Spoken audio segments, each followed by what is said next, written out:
Well, hello, everyone. Hello, hello. Greetings from around the world. You are live tonight with Akasha and Joan of Angels. We are going to be doing a full moon equinox activation, bringing in messages from Greece, messages from the moon, and from Egypt, where I currently am. And we are your sacred guides, and we have so much to share. We're going to have the first of many celebrations online, collaborations that the two of us have been doing together. And we're just so excited to share. This is my first live stream that I've done in months and months and months because I've been on the road. I can't wait to share it with you and share it with Nan and share.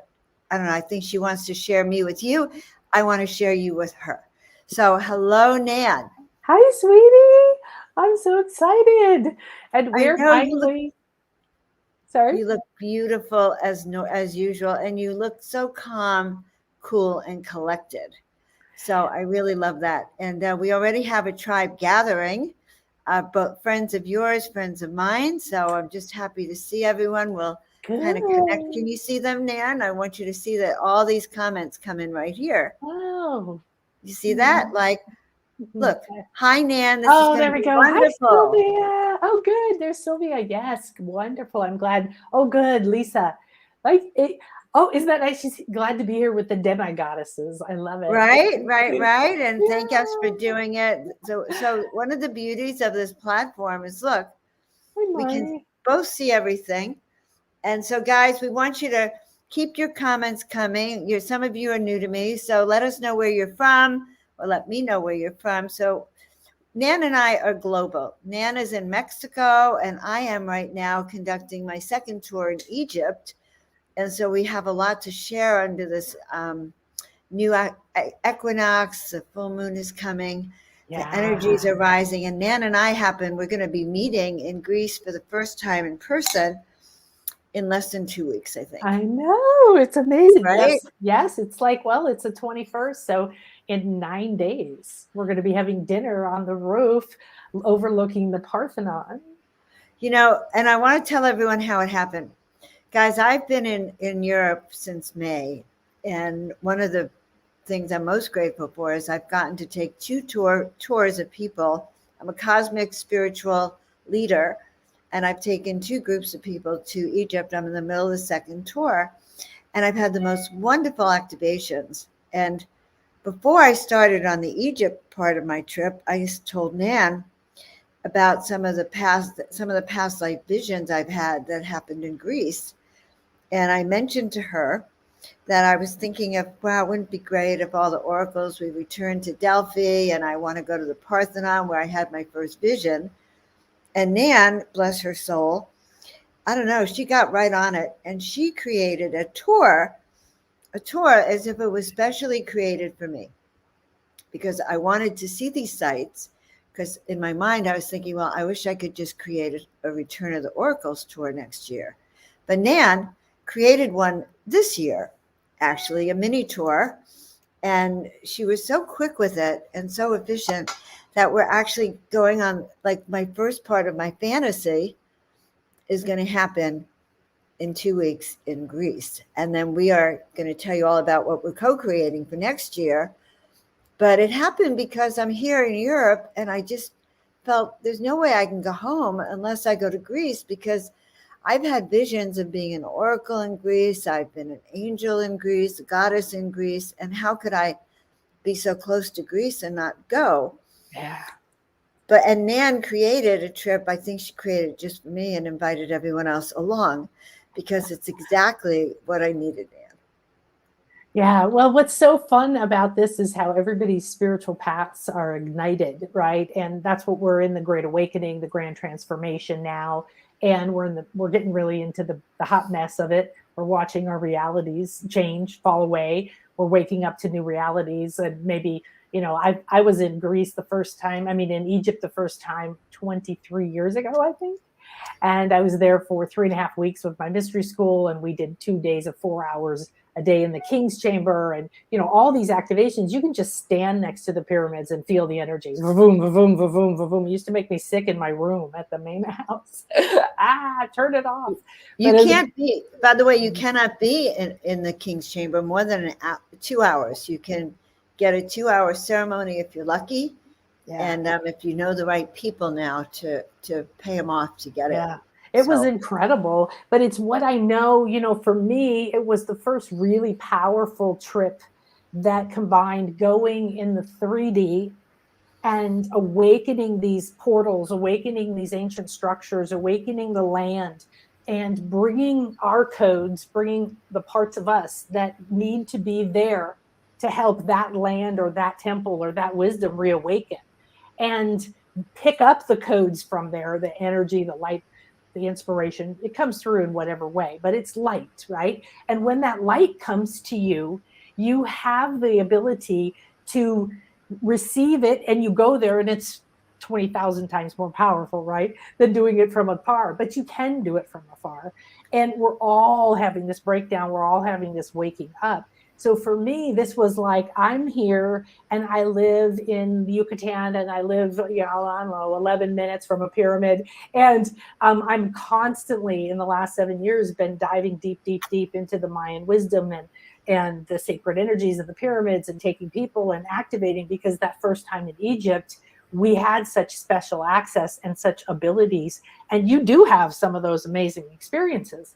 And when you're there, you get to do that, then a whole new level of experience happens, right, in your awakening. And we're waking up to the multidimensionality of who we are. So the equinox is the perfect time to balance, right, to connect across the planet, to find the clear, to find the balance between the masculine and the feminine. And for us right now, for all of us, it's not a woman-man thing. That's rising, allowing that sacred feminine to reawaken and become, it's not that it's going to overshadow, but it's so far repressed that it needs to come back up. And you've been doing amazing stuff over there. Tell us about it. It's very exciting.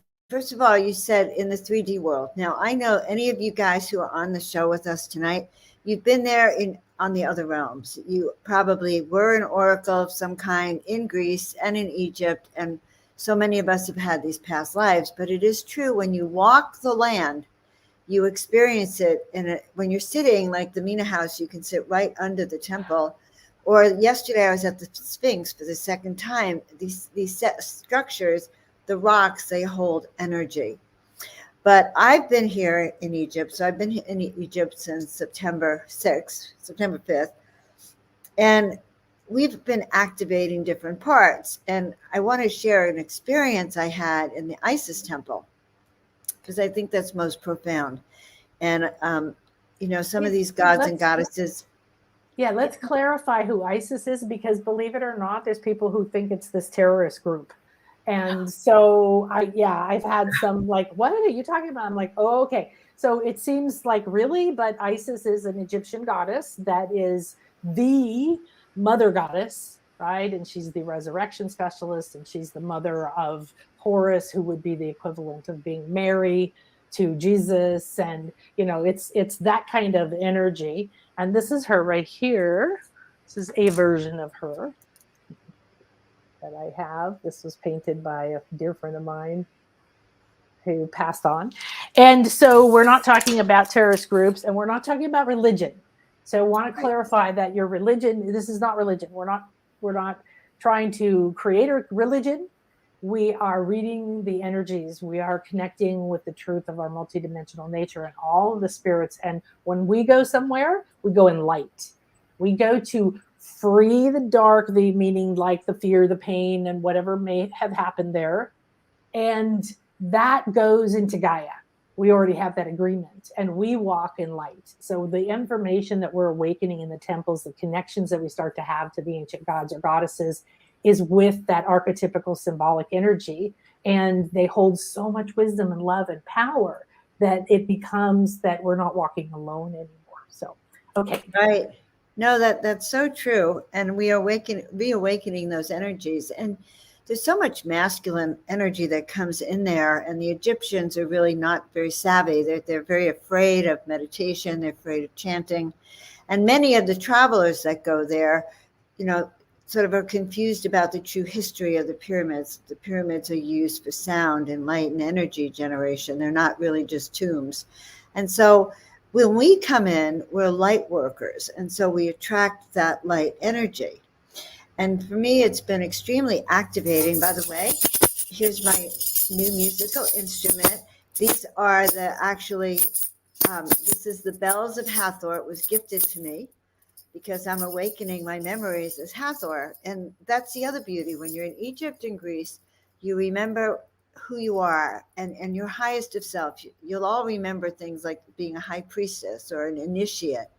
So the people who come with us have been initiated. We're going to even have Grecian initiation. Yeah, definitely. But and what I've also oracles, we both have memories of being oracles. I first went to Greece when I was 9, and I walked around going, oh, that's over there, that's over there. I knew where the springs were. I remembered being a maiden in the schools because you lived there as an oracle in training, and all of that. And I still now, when this started to reawaken, when you said something, in fact, when we started talking in February about doing a retreat somewhere else, right, I thought, I need to talk to you about Greece and something Celtic, but we'll do that later. And I put it on the shelf until you brought this up, whatever. And then what it did was it went in and started waking up. All my earliest past life memories were of Greece. I knew everything. I read the myths, but I knew it. I lived it. I still embody it. And I hadn't thought about it in so long. It was like pulling out your childhood powers again. So it's been this incredible journey of reawakening my connection to these energies, the places. I've been there a few times before, but not in 23 years. So it's a returning. You said something about returning. The return of the oracles. Yeah, and the returning to the sacred energy in the land there was Gaia's belly button. It was called the Naval. And so we're going to reconnect, literally take our little butts and sit them right there on Gaia's navel and reconnect our own powers right straight. You can feel it, can't you? Right into the sacral, right into those 8 original cells. And that's going to start a spread on the planet. And this is happening before the eclipse in October. And where you are now is during the equinox, super powerful, like the stuff you're doing right now. So when you have this opportunity to do this, we're going to reawaken the wealth that Delphi had, all because of the oracle, who could only be a divine feminine, right? Who could only be a woman. And so the respect and the wealth is also being reawakened for the divine feminine and the sacred feminine and the intuitive arts. So all of us who are in that arts, we're going to see that starting in a few years, and then it's going to grow over many, many, many, many, many, many years, is this return. And so what I've been told is that what we're doing is we're going back to activate those and more. And of course, that oracle within yourself. So if you have the memories of being we're in Egypt too, or you don't have the memories, it doesn't matter. If you feel called, these are energies that you have key codes for. Right. No, I agree. And what I found so fascinating is the minute I told you that I was going to go to Greece and I was going to the Parthenon, where I was told I was an angelic being. I can't wait. The hotel looks over the Parthenon. So we're going to have dinner there the night before the tour. So you and I can activate that, and I can share that dream again that I had when I was shown that I was healing, inspiring millions of people, dressed as an amazing goddess. And I've also had dreams of going back to the oracle, going back to Delphi. And I even painted some beautiful paintings that you'll see when we're in Greece that I've had visions of being an oracle at. So all of you guys were just awakening up those memories. But I'm eager to share what happened in the Isis temple. Yes. And guys, Isis was also the goddess of magic. And she had these huge wings, and she spread these wings across the planet. She enveloped people in her love. She was able to go into the underworld and find all the parts of her husband. She's able to reconnect the man as a tremendous healer. And so she has a great, vast wealth of compassion, especially for women. But what happened was very powerful for me, and I'm going to explain it to you. We walk into the Isis temple, and we arrived there by boat in the middle of the night. So we had a private session with Isis in the temple. And so we all gathered in the courtyard. It was both men and women. And then the women proceed to go into the Isis temple. And we gather around an altar, and someone places a huge statue of Isis that has all of these wings. You can't see, but they're huge. And I'm standing right behind her, and I'm holding sacred space. And several Am I of the able women. to share my screen? Because I have your photos. Oh, yeah. Let's share Do this. I have that power? Okay. No. Go down to the bottom setting. Go to present. Present. Got it. Do you have them ready? Screen. Yeah. Because I want to describe what happened and then what happened after with the men. I think it's extremely.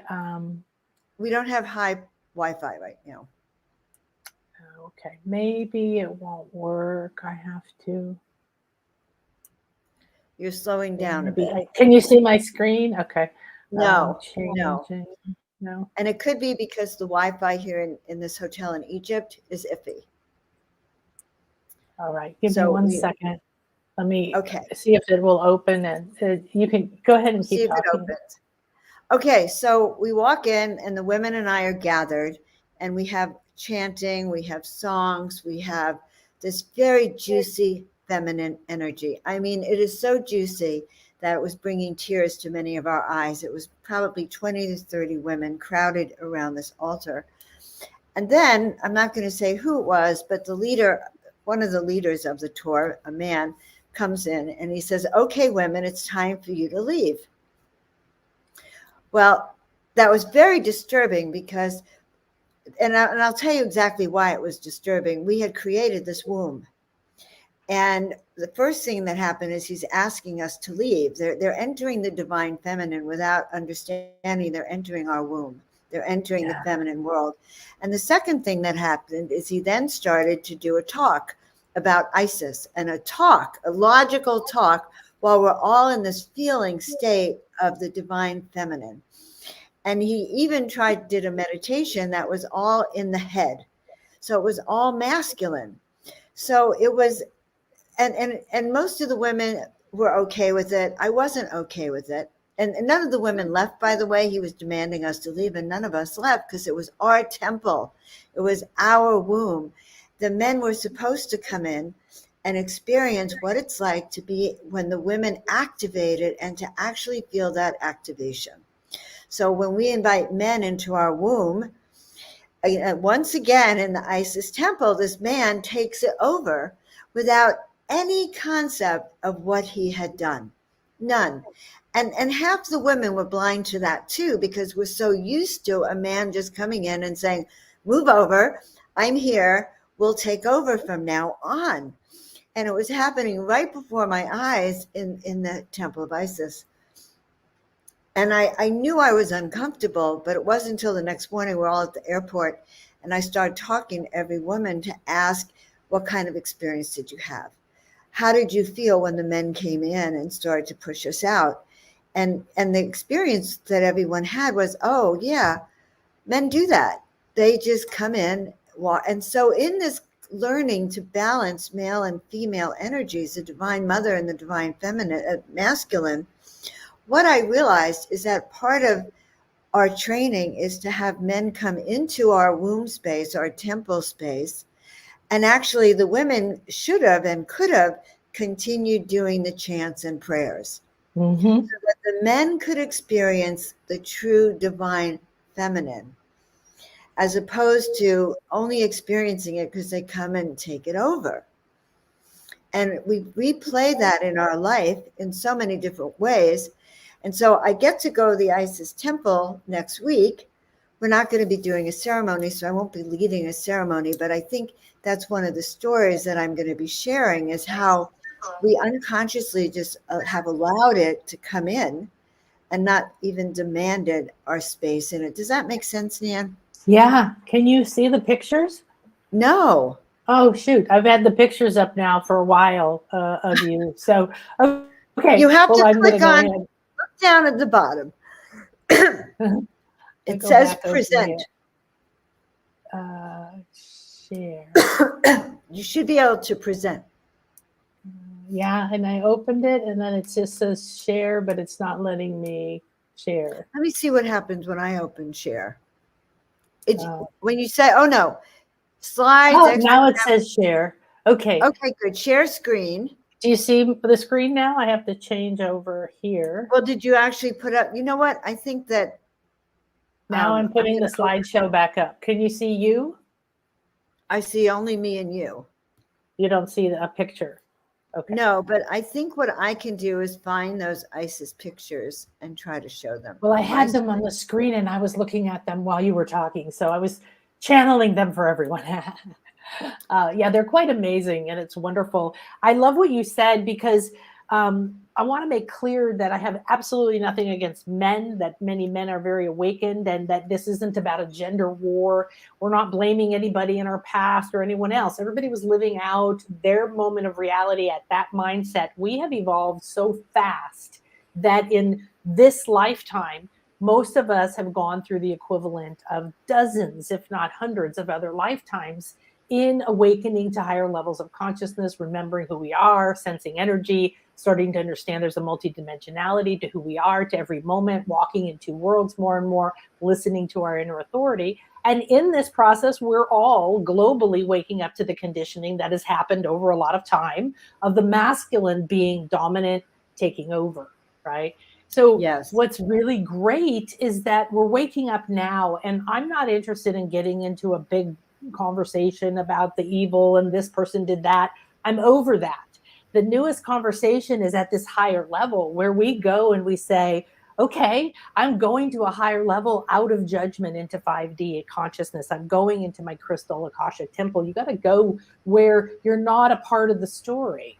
And where we're looking at now is all these ascended masters, these gods, goddesses, nature spirits, this conscious divine energy that's filled with power, light, inspiration, medicine, guidance, knowledge, wisdom. You know, just the earth itself has been here so long. Think about the wisdom in the crystals and the earth and the waters and all of that.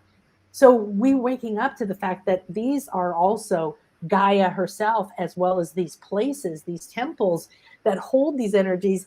We're tapping into the light of the time when the temple of Isis, I had a profound healing in Philae. 23 years ago, I went to the King's Chamber 2 days in a row with 200 people.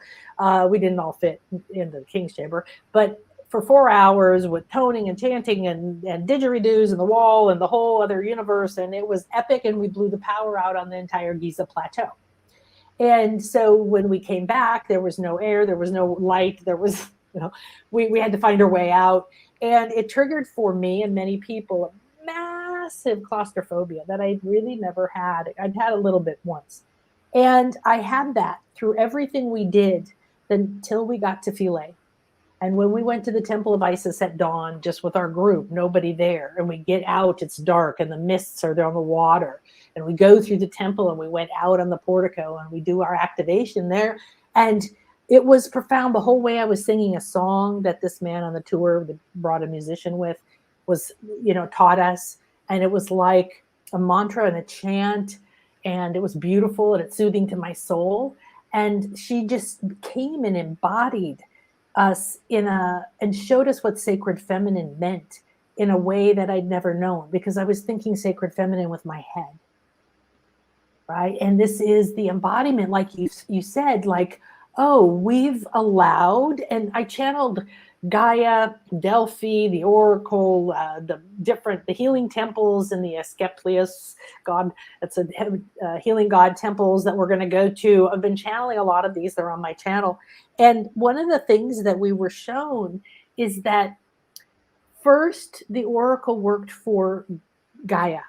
It was Gaia, and she lived in those hills, and those hills were sacred. And her son was Gi, who was a giant serpent. So the life force, or the Kundalini of Gaia that she brings to the earth. And he was the guardian.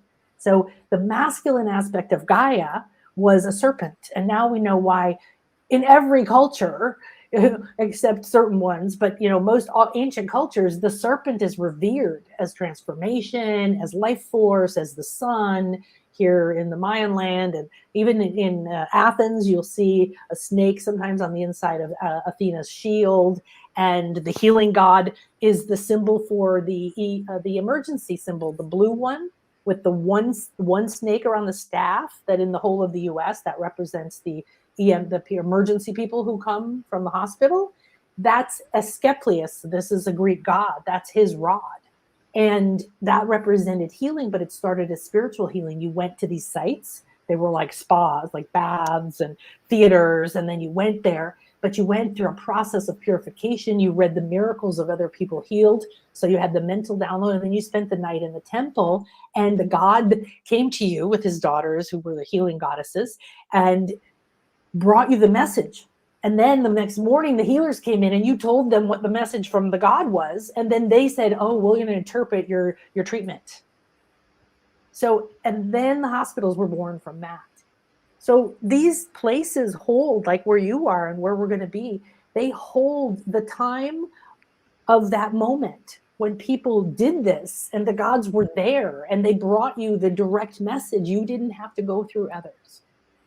And to me, that's the awakening of this awareness of, oh, it's not that we fight the masculine, we start to hold the space for the masculine. Once we plug in, we're going to bring that everywhere we go. So this time, you know, if the next time you come in embodying that space and being aware, right, that now we are raising the bar, because when we do it, then the wave goes through consciousness of everybody and more people will wake up. But I've been in Egypt, and you're right. They tell you a whole bunch of bullshit story about the history and how old stuff is, and they won't admit this and that. And a lot of the guides will say that same thing here in Maya land, by the way. Right. But the lesson here was really, as we watched, you know, them sort of usurp the feeling of the divine feminine was so overwhelming to them that they couldn't even come in and experience it. And yet we as women have to recognize that and make it possible for them to actually experience the temple from the womb of the women. And I use that as a metaphor, of course, but we had created a juicy space, and we as women really appreciated it, but we want to invite the men to feel our juiciness, to feel that expansion of energy that comes from the feminine. And that's the difference. Becoming safe, right? That's what's happening now, is us feeling safe, because what is the sacred feminine? It's receptive. So we have to receive the masculine if we want to create form. We can go all day long. Create balance, and if we want to create balance, because they completely took it over, and I'm standing there thinking, oh my God, what just happened? It's now logical and rational, and the meditation is now, which was, there was nothing wrong with it, but it didn't belong in the space that it was. And so it's up to us to really recognize when that happens in our own personal relationships as well, and to kind of have an understanding of where we stand. I have this beautiful picture open, but it's not sharing tonight. And it's possible that I have to change all the settings. I haven't gone live for quite a few months, and the Wi-Fi is not that great. So here's what we're going to do. Next time we come on, Nan and I will have already practiced it, and we'll have great photos for you. Oh, next time we come on, we'll have the photos from Greece. Or we'll be in Greece. Spectacular. We'll be in Greece. We're going to do a live stream from Greece. I'm going to be doing, I'm going to be doing talk about the memories that are coming up. And we're going to be under the full moon as well, and have some just powerful activations. And why do we want these activations, guys? Because they connect us to spirit. You know, they help us connect the earth to the heavens. They help us bring in new information. They help activate your DNA codes. They help activate your memory. And your memory is important because it takes you out of your 3D life and connects you to actually why you're here on the planet, and your greatness, how large you are, the container that you can hold, the energy that you can hold, the feeling of what it was like to walk as an initiate and to be in that time, and at the same time you're in this place. And then you understand the power that you have held all of these lifetimes you've been here, and you can be of service in a brand new way from a brand new place. That's been my experience. And the longer I'm in Egypt, the more I've been evoking my spiritual leader. I didn't even know I was a spiritual leader. That was the word for me until I had a chance to express it and to become that who I am. And one of my ways, by the way, guys, is I like to dress for who I am. And so the hat I've been wearing, I really ought to show you. It has wings. The one you have on. So cute. What? Does this have wings, the one that you have on? Yes, it does. But this is how I wore it. I'm going to show you because my daughter Oh, cannot yes, see. I did see I the was picture of you like this. embodying. I think I do it this way, that I was embodying Egypt. And so if you come with us, you want to like really feel. So okay, so already I looked cuter than normal.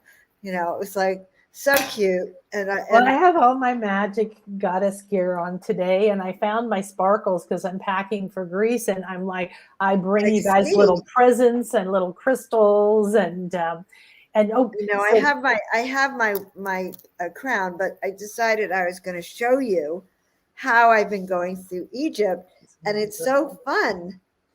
This is a little makeshift, but actually this is practical. Keeps your face covered. But I've been wearing all this magic on top of my head and kind of blowing my daughter away. She's like going, "Mom, you look Egyptian," and that's the whole point. One of the reasons we embody the goddess is so we can feel, wear our crowns, so that we can feel our beauty and our power, and it's very fulfilling. So I've been playing my Hathor bells, and these are the bells of Hathor.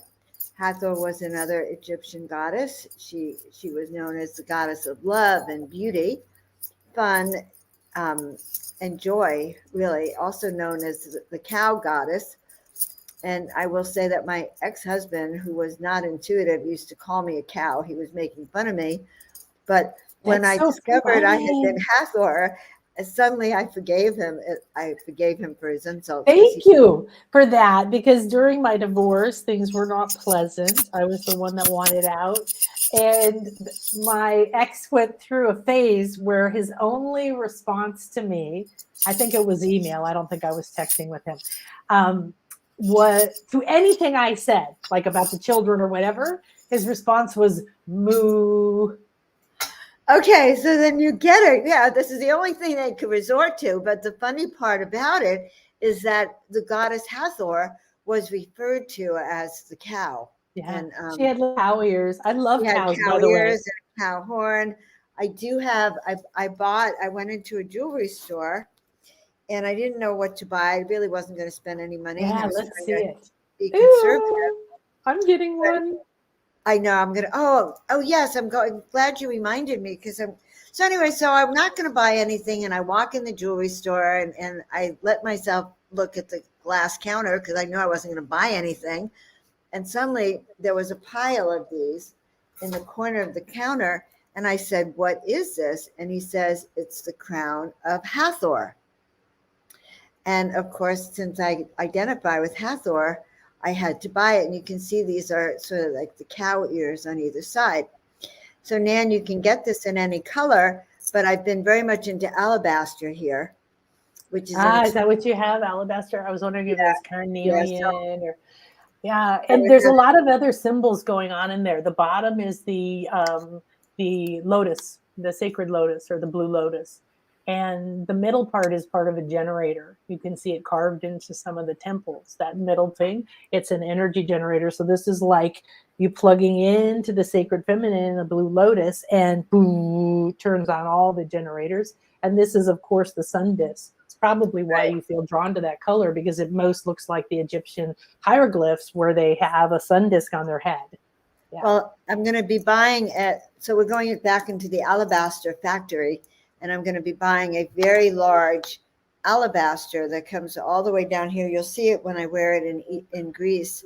And then I'm going to change the chain on this, so it's going to hang just like this. And you're going to tell me what color you want me to get you the stone in, or give me a couple of colors, and I will bring you one. Well, first I thought rose, but since then I've thought amethyst. Okay, but give me a second option if they don't have it, because I might not be able to call you on the spur of the moment there. Oh, yes. Well, only thing I'm feeling to be called is if it's not amethyst, then something gold. Maybe like that, or, something that has gold energies. So yellows, golds. I don't know what that might be that they got have. it. So or seeking crystal, heaven or clear. Seeking heaven, I just want to clarify something. So what actually happened is that I told Nan that after Egypt, I'm going to Greece. I want to recover my memories. And that I was interested in doing a tour, Return of the Oracles. That's about all I told her. And that we had hired some kind of common tour guide, for 3 days. It wasn't going to be a spiritual tour. But I probably told her no less than that. And what Nan did was that I stirred her memories of Greece so much that she got this yearning to come. And Nan doesn't do things halfway. If she's going to come to Greece, she's going to take a group with her. She's going to plan it. And so that before I knew it, she had actually planned this very deep journey, which is the soul journey I really wanted, but didn't know how to get in Greece, because I wanted to have my memories returned so I could take all of you next year. But Nan came and created this amazing experience that we are going to experience starting October 1st or 2nd. First, yeah. But and you can still come if you want. Work together. Yes, you can still come. You see how we work together. We trigger each other's excitement, and before you know it, she created this. I think she created it from my mind. That's exactly what I wanted. Didn't want to go on a regular tour of Delphi. I wanted to experience being an oracle returning to Delphi. And that's what we're doing. So I'm just so grateful. I didn't want to just look at the Parthenon.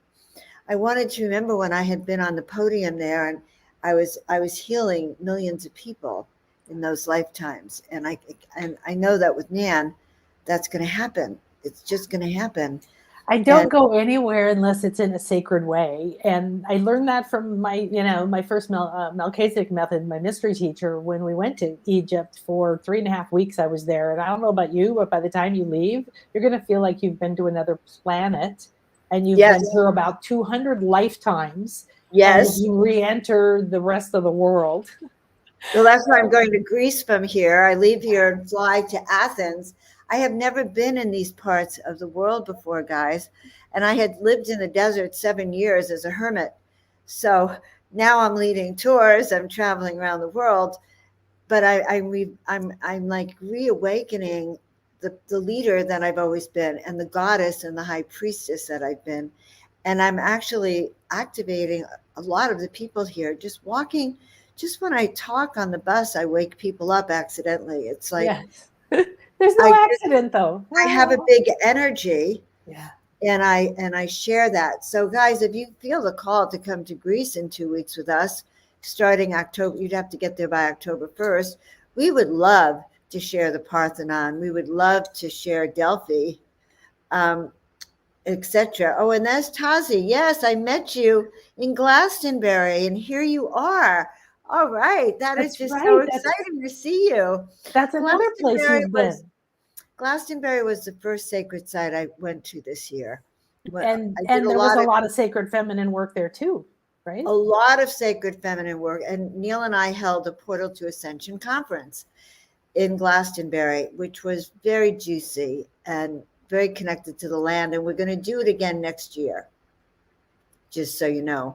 We're going to do the Glastonbury because that's very heart-based. That is the heart chakra. That's the goddess. Yes. And then the sacred goddess and the, Avalon and Arthur and, all it just goes rolling back into the sacred stones, right? And so on and so forth. So beautiful, because that's part of what Joan's been doing this year. If you think about what you've been doing this year, maybe your mother died, or you moved out of a house, or you changed a relationship, like what's been changing or what doors have opened, right? For you to step onto the hero's journey, I step out to the call to adventure. And I was talking this morning to a lady who's coming to Greece with us. So this was, I think, mid-August, or, like the first week and a half of August that you mentioned this. And then boom, that night I was off, and I'm like back in my child self, running around ancient Greece. I'm going, hey guys, haven't seen you in a while. What's up? And then I get up and go, wow, what's weird? And I had to go through my own month of roller coaster of really, am I meant to do this now? Do I just go and look? No, you need to take a group of sacred sisters. You need to be standing and holding hands at the temple of Poseidon as the sun goes down. You need to get a solar initiation when you're standing here. And then I would see and download feeling you know, and the other people, and standing there, and the land coming up into us, and the temple alive with the ancient spirits and all the energies, because that point is our last night, you know, and then going to Delphi. And the next day I woke up, and all day I could just see my feet, and my feet were walking the sacred way in Delphi. And the sacred way is what people who came to the oracle. So you have to realize this was known around the world as the navel of the world, and respected, that kings, queens, heads of armies, of common Political people, figures, everyone political came figures, to the oracle. everyone came, and they valued it so much they brought riches. So this was one of the wealthiest places. It had treasuries everywhere. And when you walk the sacred way, it's all built on a hill, and the sacred hill was where Gaia had, and then they brought a story in of the masculine. The masculine had to come in, and Gaia told us there came a time when the tides changed, and the masculine did have to step in. And that's when the story of Apollo coming on the dolphins across the sea and killing the son of Gaia, and in some stories killing Gaia, although we know that's not true. And then they took over the site. So now the oracle worked for Apollo, which was still the radiant one, still the sun, and yet that's what built the structure. Right. And so now when you walked, you would walk up this slanted path, and I would see my feet, and then I would see another pair of feet. And I'm like, oh, okay, people are coming with me. And this is one of the ways I receive guidance. I'm 24/7 walking around in 2, 3, 10 different worlds at the same time. And so as that unfolded every day, every night, I'm going through an emotional roller coaster. I'm watching my mental construct around, do I go now? My partner had a seizure 3-4 years ago, so it's like, can I leave? And you know, just all these things. Not that I don't travel, because I do retreats here with the same thing. People come and they transform. You never leave the other end of retreat. So ever since I was in Egypt, and we got to go to sacred places and do activations, and we mixed our personal growth and our cleansing and our reaching new states and new powers, and people see visions and people see colors, and you know, reconnecting to energies. And we've had groups who had past life memories separately. We go to lunch and go, I had this past life memory, and everybody at the table says the same thing. You know, so there's all these layers of magic that happen. And I had a session with one of the ladies who's coming. She was the first person to jump in, and she was like, one of my clients. So she was like, I don't know, should I do this? And what are the fears that are coming up? And then she just was overwhelmed with that. I have to listen to my heart. I have to listen to my soul. Right? I'm jumping in even though I'm afraid, and the money, and then blah, blah, blah, blah. Right? And we all have that. So it's a soul calling. So then as I'm doing this, I'm downloading and I'm reading 24/7, and I'm watching videos, and I'm remembering, and I'm doing the logical side of it, pulling it together, because I do retreats. It's like one of my favorite things to do is pull together, find resources. Where's the unusual? I found the original cave of the oracle, you know, I'm like, where's this and where's that? And I kept going deeper. I have to go here. I have to go there. Pretty soon, you know, the whole pantheon is here every day, and we're traveling through this whole thing over and over. So I'm already talking to the land. I've already channeled information.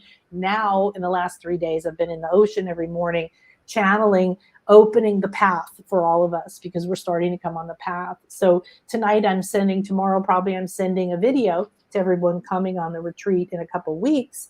And Joan and I are going to do a retreat in May. Since I did this and things started going like that, it was sort of like, oh, okay, well, maybe we can combine what we're doing. And that's going to be a longer trip. Yeah, a much longer, and there'll be different aspects of it. And we're thinking about adding islands to it. But I'm going to send a video that's going to say, here's where we're going. Here's some images so you can start to connect. Right? Here's the information and the energies that have come to me of what we're activating.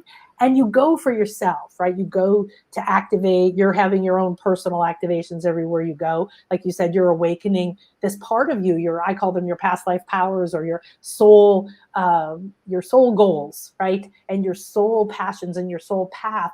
And you're doing it in an accelerated way because of where you are and what you're doing there, and that you're there now. And all of those things are, you know, like a little star crossing. So you come for yourself, and you have these awakenings, and then you come because you can't help but to be a part of the collective and the planet. And so you're doing your thing for the planet by doing this as well. You are. And that's one reason it's important, but it's really, really important now because the planet is in chaos again. And chaos on the way to ascension But Yeah. in order to make it easier for us to ascend, it's really important that we honor the voices that we're getting now, that we honor the call that we get, the inner promptings. Like my inner prompting was, I can't leave without going to Greece. I have to honor, and even if I have to walk there, I'm going to go while I'm there. But following the promptings, because when you unite with who you've been and who you are, you become powerful and you become more in touch with who you are, and you become more of service to the world, because all of you were probably priestesses, initiates, oracles, and especially if you're listening to us tonight, oracles. And when you regain that memory as an oracle, when you regain that wisdom that you had, you're not just helping yourself, but you're helping those around you. By reawakening the past, we can create our new future from a powerful base. So, and we have to reaccess those powers despite the fact that the norm is operating the way that you experienced, and we all have. Right. Like all the women were like, oh, I'm used to that. I'm used to that. Some man could come in and let him take over once again. Like, yeah. And it's not that we fight it. It's that we notice it and then we become in a different way. So you don't have to be an energy worker, a psychic, an oracle, or whatever to feel called to come on this. Just know that if you come to this Greece or next Greece, or if we do one in Egypt, because that's taking form, or in Celtic land, or whatever happens, you'll have an awakening. You're going to have an awakening, and it could be that you reconnect to sacred feminine powers, which is that ability to receive. And until all of the people holding high frequency sacred feminine energy, which is anybody in a female body and anybody who's an awakening in other bodies, and a huge portion of the planet, right, is we have to receive. If we are not seen, if we are not nourished, if we are not recognized, if we are not valued, then we do not fully get nourished. Right. And so this is about pure self-love. Like I've been doing sessions for my clients, and especially the ones that are coming to Greece or are drawn to come next year. It's like, now you have to love yourself. Now you have to realize, oh, well, I'm going, but I feel guilty that I didn't make more money before I went. And then I'll come home and I hope things will change. Don't drag that shit. Or bring it all, because you're going to leave it there. I had an image of one lady coming, literally sitting her butt on the dirt in the site of Delphi, and like birthing this dark energy that she's carrying for her ancestry of women abuse that she's got in her sacral, and literally just like letting it out into the earth there, energetically. I want to share something else that happened in the Queen's Chamber.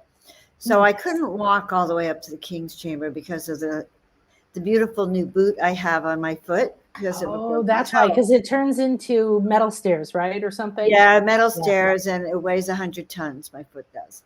So, but I got up to the Queen's Chamber, and I did a ceremony in the Queen's Chamber for several women.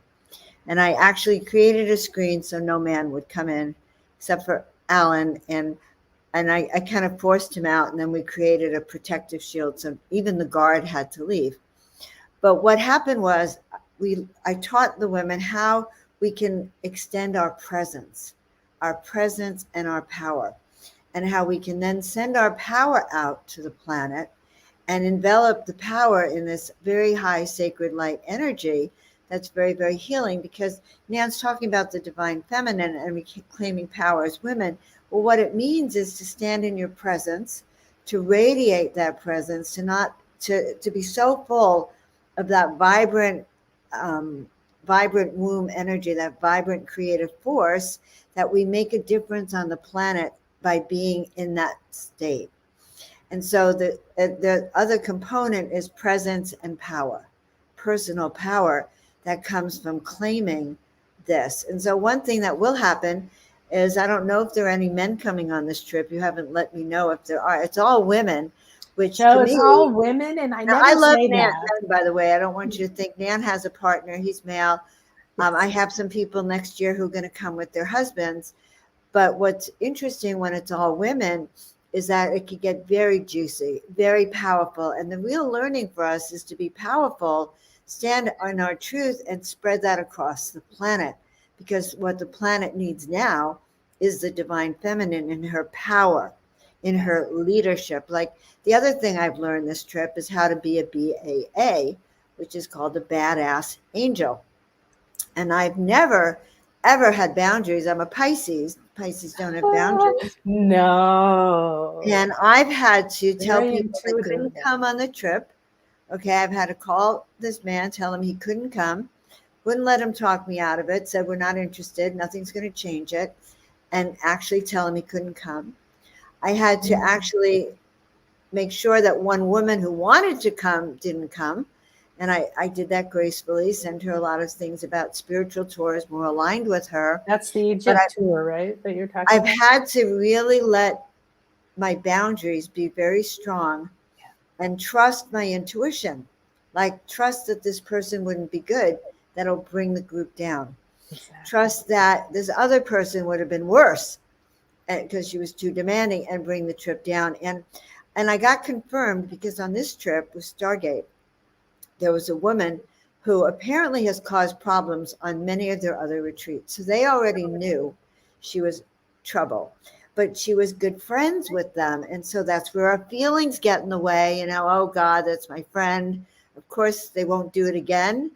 Well, she did it again. She did something outrageous in the king's chamber and made a huge scene in the, and you're not allowed, guys.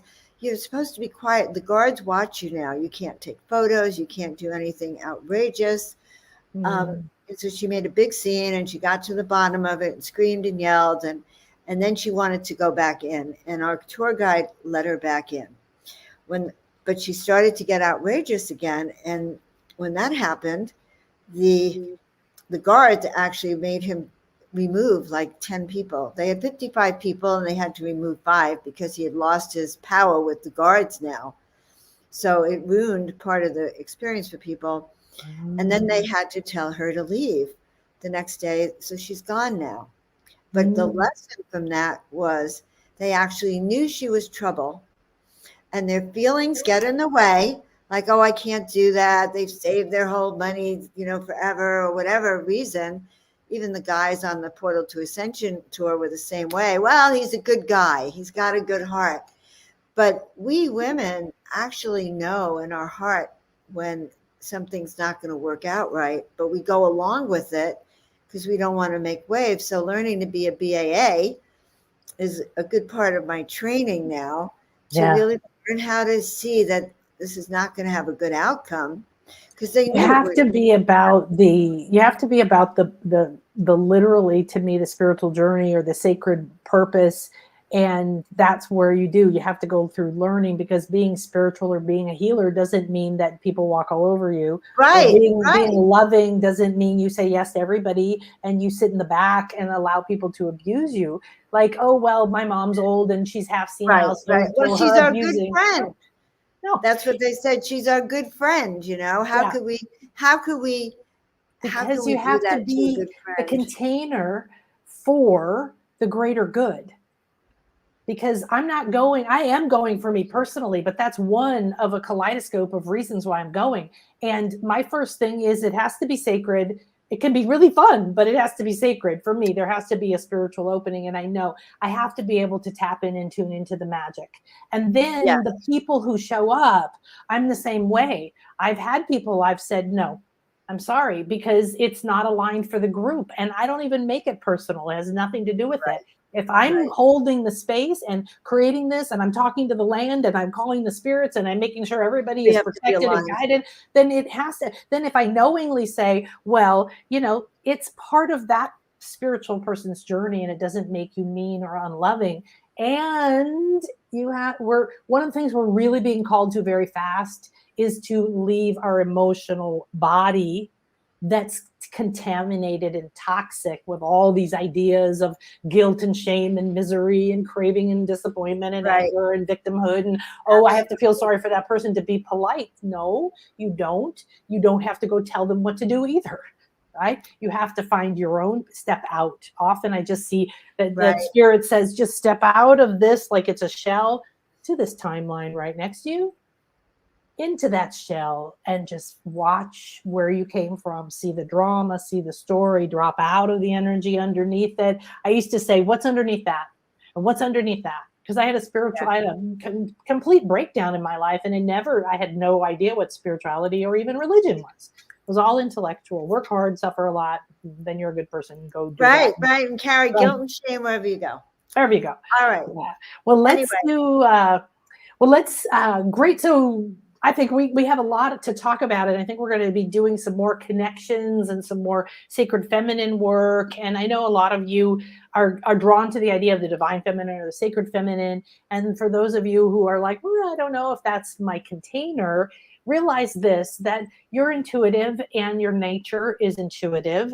And the more that we realize that there is a black and white. So when you were talking earlier about the sacred feminine womb, and then the masculine coming in and saying, you leave.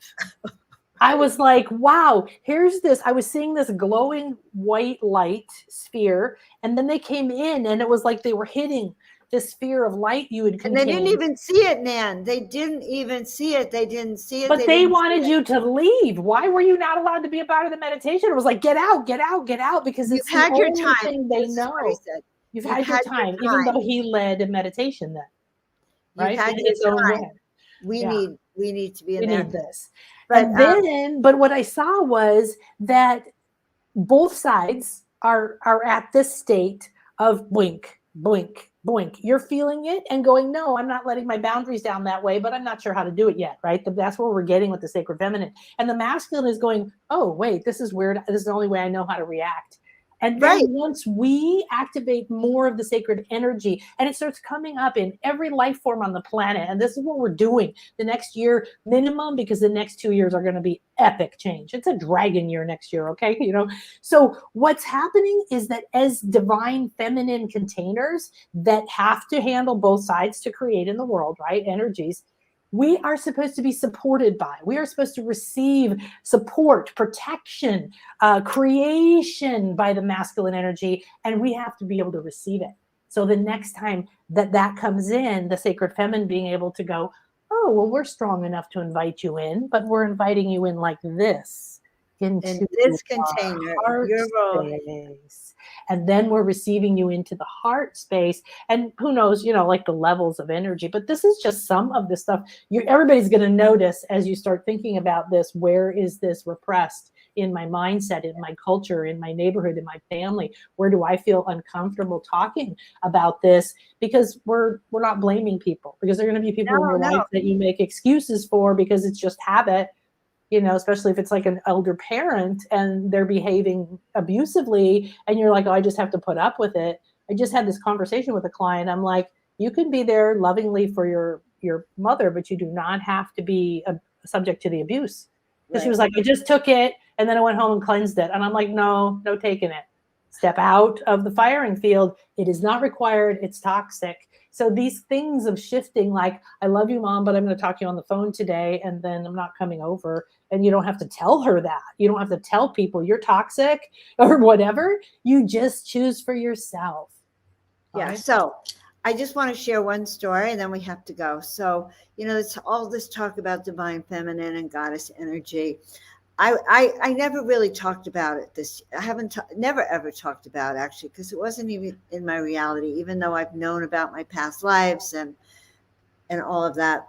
But I was on an interview. I was interviewing this woman, and she's now my publisher, Radha. God, her whole name's Radha Publishing, anyway. And I'm interviewing her, and she comes on dressed like a goddess to the nines, and I just came looking like a normal woman. All right, so that was the first inkling I had that this was going to be a very unique show.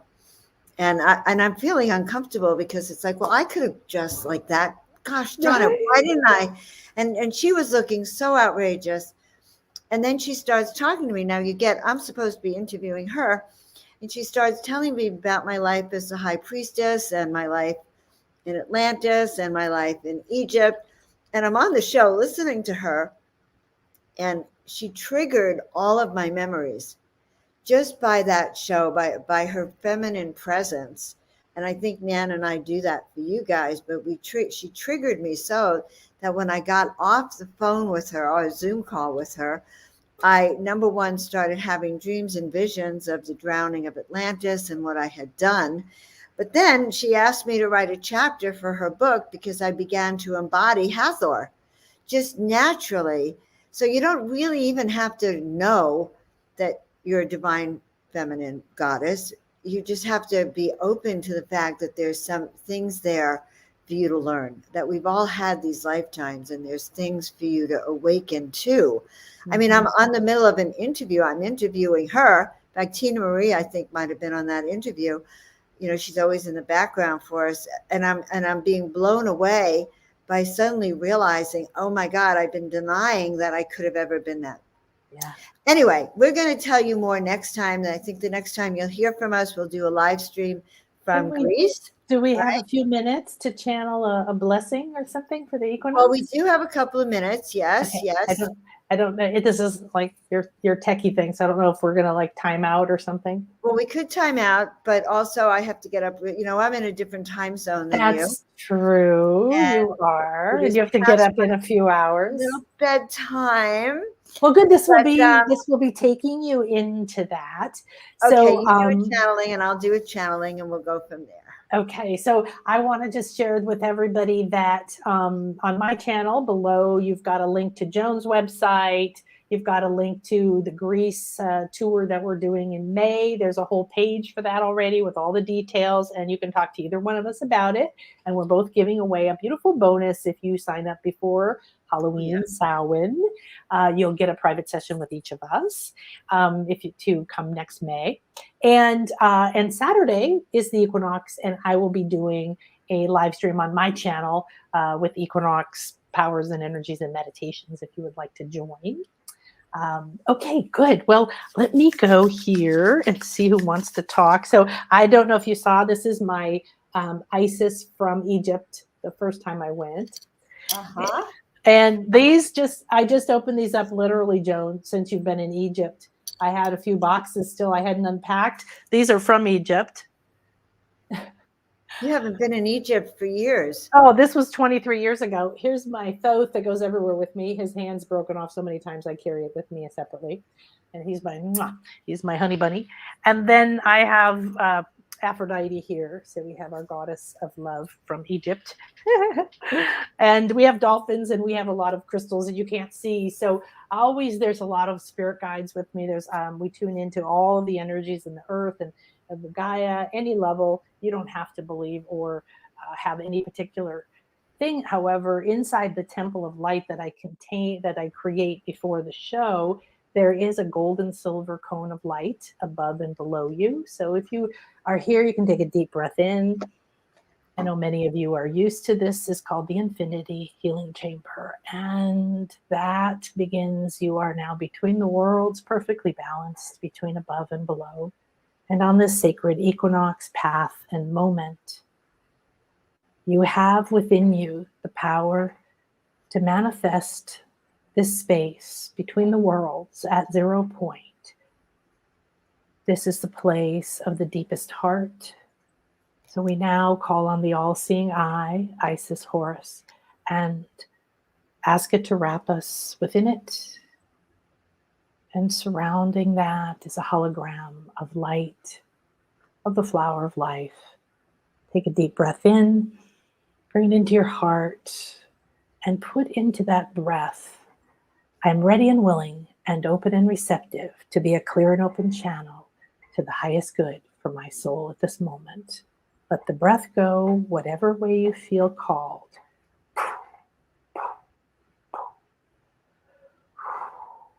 Thought intention with breath is a very magical power.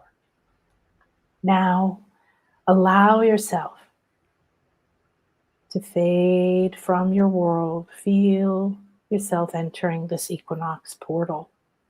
The equinox is an incredible portal, and your soul is opening many doorways for you. These are magical doorways. They line the path. There's many places. You have choices all around you. It does not matter if you know what's there. This is not a choice you make with your mind. Take a deep breath in. We call on the divine feminine from Delphi, Gaia, from Isis, Athena, And all of the embodiments of this divine sacred energy, bring it into your body and let it begin to radiate out. And you let the breath go, let it seep into your muscles, your blood, your skin, your bones, radiating now out through the energy centers and into the aura. We call on the divine feminine in all forms through time and space, in any time, in any life, in any soul. We are here to lead the light, to open the doors that have been walls to us, to reconnect, rewire, and remember the divine, sacred, feminine powers that live within all of us, that have always been there, and that are ready and are awakening. Like a timer, like an alarm clock, like an appointment with our soul. These moments are opening. The doorways to magical leaps in your soul powers line for the next 5 days. You will see, you will sense, you will know. And it is in your hands. Walk this path of balance by drawing in now Gaia, the divine, sacred, feminine mother of unconditional love, accelerated healing, truth, and the original life force energy. Let it enter your root. Let it fill your sacral. Let it reconnect your navel. Now take a breath in through Gaia, through your root, into your sacral, right in to those 8 original cells. I accept all this divine energy as is optimal for me. Thank you, thank you, thank you. Thank you.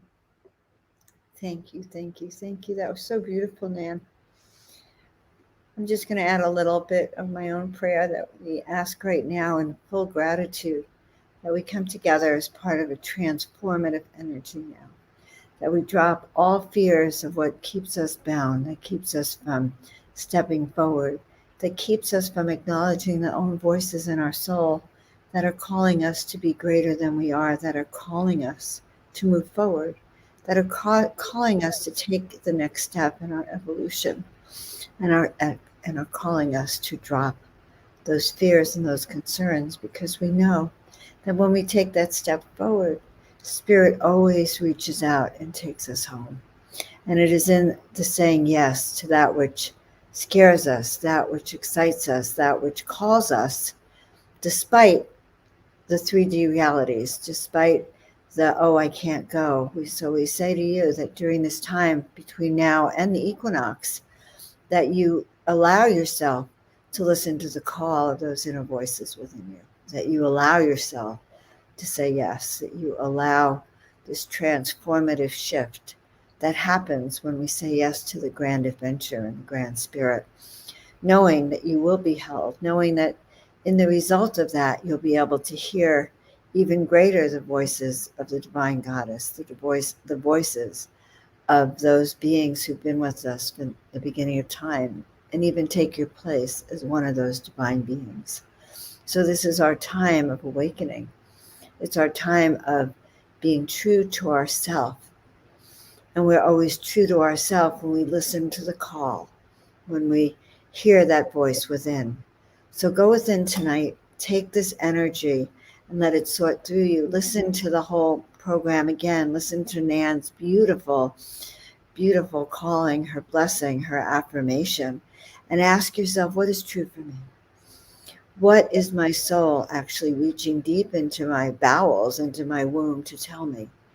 What would restore me to that feeling of wholeness, to that feeling of power and presence, so that I can take my place as that powerful feminine being that I am, and shine my light to the world. So together, Nan and I create a great balance of bringing that to you. And it's just an honor to serve each and every one of you, all of you who are new to me, all of you who I haven't seen for a while, and to co-create with Nan, with Akasha herself, the goddess Akasha to be able to help free your soul, to help you say yes to that which is your destiny. So we're very, very grateful. Go check out Nan, her work, check out my work, join us, and we'll be reaching out to you from Greece. Can't even believe I'm going to Greece. Yes. I know. I'm going to be there in the full moon, and the next night we're going to be up on the under the full moon. We have dinner together. So, and Nan and I have only met online, just like 4 some years of you, ago. we've only met online. Yeah, Nan reached out to me to be on one of her programs. But, guys, when you start to believe in yourself and you start to trust that you're being called in a new direction, follow the call, hun. Just give it all you got, because, in the end, we only have this one life. We don't really, we have the now. We have all those other lives, but we have the now. So we'll see you all next time. Thank you, sweetie. Oh, yeah, please like, subscribe, and to each of our channels, and follow us, and share this. Please share this, because your energy has been a part of this. Joan's been channeling energy from ancient Egypt. I've been channeling energy here from the Maya land. We've been channeling energy in from Greece, because that's just like where I live right now. And then you're bringing in your energy. So this is a beautiful kaleidoscope. We're co-creating a community around the world of those of us who are really on this path of light. So from wherever you are, thank you. Thank you. Thank you for being you, for being willing to love yourself, take care of yourself, let go of the ideas you have about yourself, and let this divine love fill you up during this beautiful equinox. Thank you, Joan. And know that you too can go through a huge transformation.